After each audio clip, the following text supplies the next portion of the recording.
Students, whatever homework is given to you, you have to submit it on the very next day between 8 am to 1 pm to the given WhatsApp number, and it is compulsory to submit your homework as your attendance will be marked on the basis of your submission.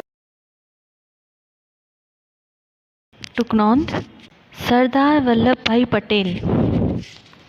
बच्चों, जैसे हमने सरदार वल्लभ भाई का पटेल पाठ 17 पढ़ा है, वैसे ही हम एक शॉर्ट नोट लिखेंगे उनके बारे में।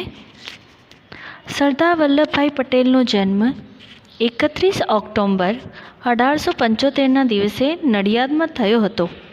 તેમના પિતાનું નામ ઝવેરભાઈ અને માતાનું નામ લાડબાઈ હતું. તેમના પિતા કરમસદમાં એક સામાન્ય ખેડૂત હતા. સરદાર વલ્લભભાઈ પટેલે પ્રાથમિક શિક્ષણ કરમસદમાં લીધું. મેટ્રિકની પરીક્ષા પાસ કર્યા પછી તેઓ ઇંગ્લેન્ડ ભણવા ગયા અને બેરિસ્ટર બન્યા. ભારત આવીને તેમણે વકીલાત શરૂ કરી.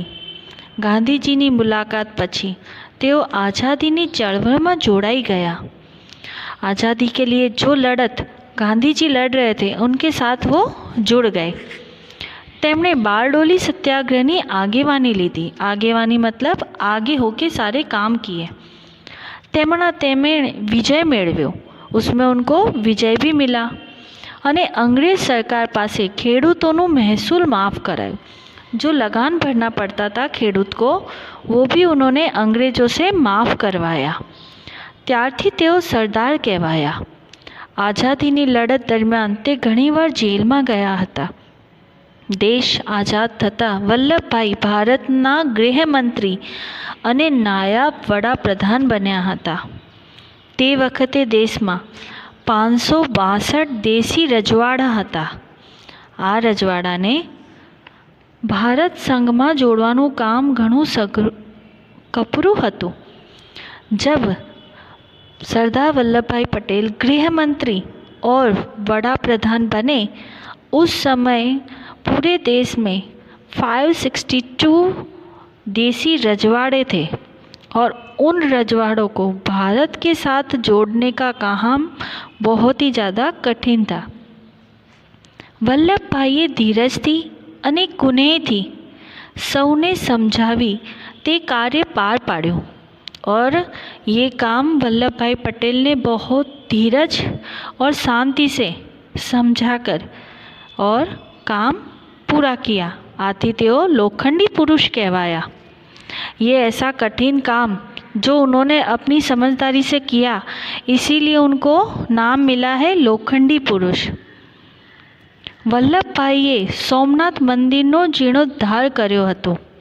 उनको सोमनाथ मंदिर जो अंग्रेज़ों से तोड़ा गया था, उसका फिर से उन्होंने बनाना शुरू किया था. વલ્લભભાઈની સહનશક્તિ પણ ગજબની હતી. તેમની બગલમાં કાંખ બલાઈ થઈ હતી. कांख बलाई मतलब बगल के अंदर गुमड़ी हो जाना. नाई गरम करेलो लाल चोळ सळियो तेना पर मुकता घबरातो હતો. उसको मिटाने के लिए गरम गरम सलिया लगाना पड़ता था. तो नाई था वो घबरा रहा था कि कैसे लगाऊं इतना गरम. વલ્લભભાઈએ નાઈના હાથમાંથી ધગધગતો સળિયો લઈ જાતે જ તેના પર ડામ દીધો હતો. ऐसी हिम्मत सिर्फ सरदार वल्लभ भाई पटेल में ही हो सकती है. जब वो नाई घबरा रहा था, उनकी बगल में रखने के लिए उन्होंने नाई के हाथ से लेकर और अपने आप अपने हाथों से वो सलिया लेकर अपनी बगल में लगाया था.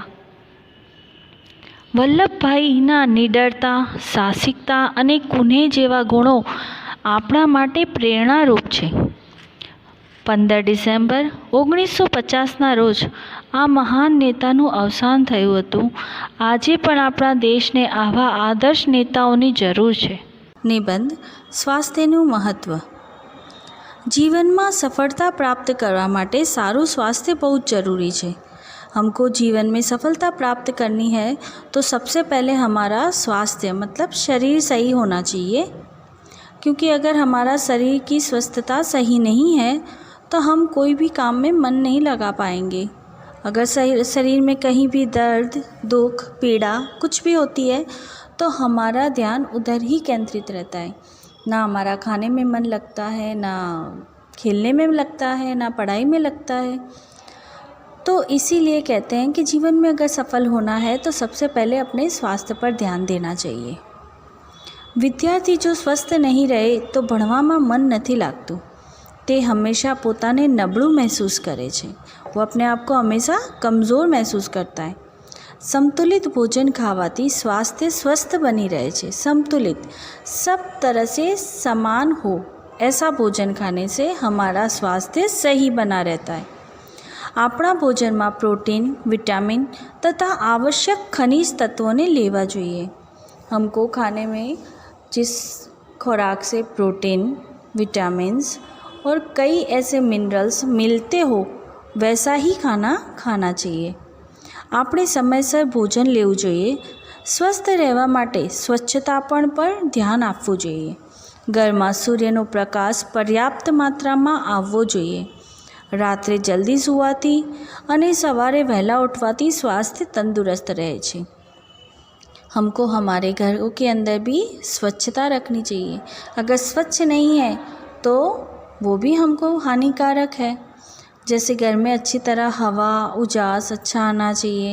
रात को हमको जल्दी सो जाना चाहिए, सुबह जल्दी उठना चाहिए। ये भी हमारे स्वास्थ्य को तंदुरुस्त बना के रखता है। मानव जीवनનું સાચું સુખ તેના સ્વાસ્થ્ય પર હોય છે। શરીર સ્વસ્થ રાખવા માટે દરરોજ વ્યાયામ કરવું જોઈએ। हमको शरीर स्वस्थ रखना है तो खाने के साथ हमको व्यायाम मतलब एक्सरसाइज भी करनी चाहिए, तब हमारा शरीर स्वस्थ रहता है। व्यायाम करवाથી શરીરમાં લોહીનું સંચાર ઝડપથી થાય છે।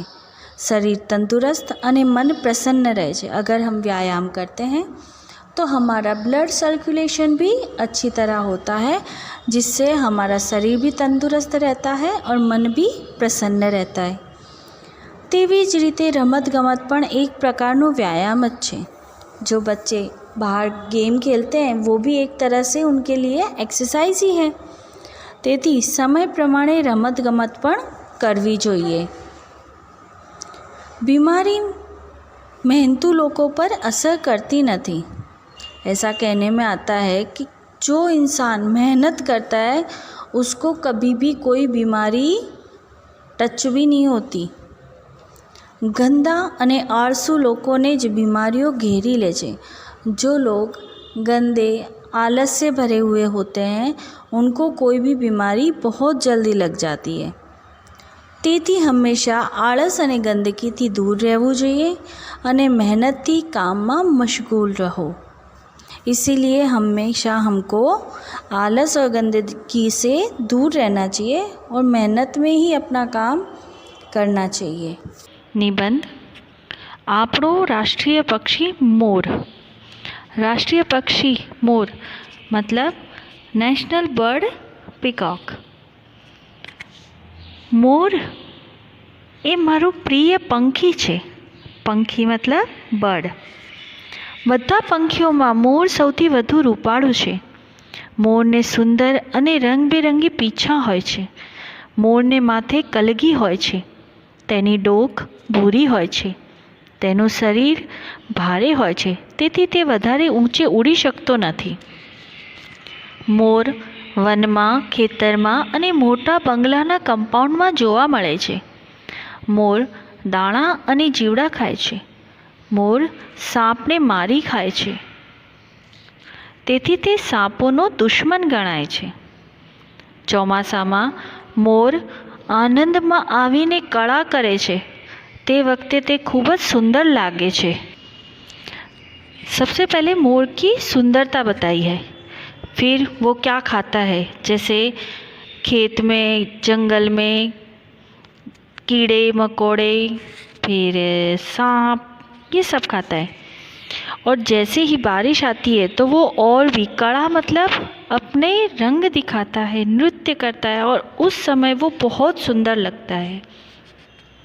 मोर ટેહુક ટેહુક એવા અવાજે ટહુકા મારે છે उसकी आवाज़ कैसी होती है? टेहूँ टेहूँ। वो बहुत ज़्यादा सुंदर लगती है हमारे कानों को। मोर भगवान कार्तिकेयનું વાહન ગણાય છે। गणेश जी के भाई कार्तिक, उनका वाहन है मोर। कृष्ण भगवानના મુગટમાં મોરનું પીછું હોય છે। कृष्ण भगवान के मुगट में भी मोर का पंख लगाया हुआ होता है। મને મોરનું પીછું બહુ ગમે છે। મોરનું પીછું मैं ગણિતની ચોપડીમાં રાખ્યું છે। कई बच्चे ऐसे होते हैं जिनको ऐसी सब चीज़ें अपनी बुक के अंदर रखना अच्छा लगता है। किसी को फ्लावर, कोई बच्चे ऐसे भी होते हैं जिनको चॉकलेट के रेपर भी अच्छे लगते हैं रखने। कोई खुशबू के लिए परफ्यूम क्या उसका स्टिकर भी लगाते हैं। ऐसे ही कोई ऐसे होते हैं जो मोर का पंख भी अपनी बुक में रखता है। मोर विशेना घणा गीतो जाणीता छे। मारे मने पीछू आप्યું એ कविता मने बहु गमे छे। मोरे मने पीछू आप्યું। मोर ए આપણું રાષ્ટ્રીય પક્ષી છે। મને મોર ખૂબ જ ગમે છે।